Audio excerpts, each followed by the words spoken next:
I first heard about riparian buffers when we had a flooding event that sort of covered about half of the field. There's a naturally occurring stream that runs along the west and the north side of the farm. I knew that I needed to work on creating a different strategy for this stream.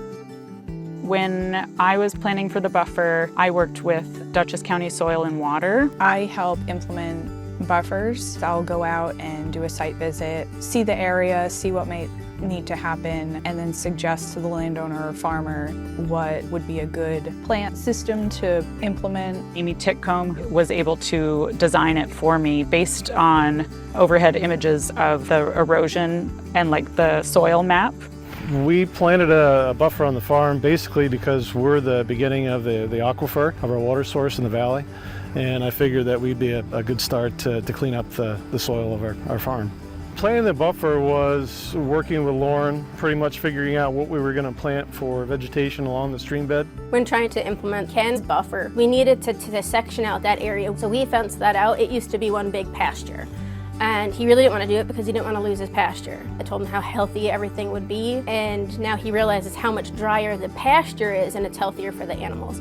Clearing out the stream beds before planting was key to making it simple. Which required removing a lot of invasive plants that had overgrown in the stream, and then digging out the stream, trenching it more so that water had a clear path to flow. Because a lot of times these waterways and streams and stuff have a bunch of invasive plants along the edge, so we like to have them removed so then we can put better plants in their place that are actually going to do some good with their root systems. Dutchess County Soil and Water made a recommendation of probably 24 different native plants that I could choose from. Certain plants that we choose do very well in wet areas. Their root systems help to hold together the soil. Probably at least 30 to 40 different varieties of trees to berries. We can also add in different plants that will benefit other aspects of farms. Like a farm stand needs berries, we can put in some blackberries and elderberries and stuff like that. And there's willow trees, there's some maples,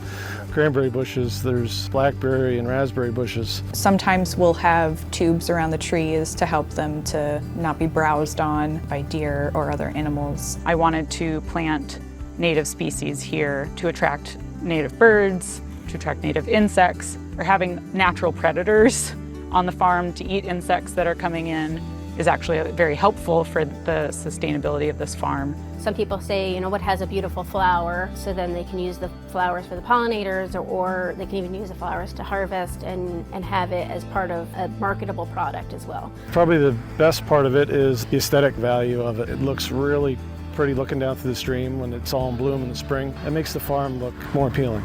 This is a red dogwood. This was about this tall last year and was one stick. So it's looking pretty happy. The only labor that is just in basic lawn mowing, keeping the stream beds mowed through the year and the trees so that they're able to grow.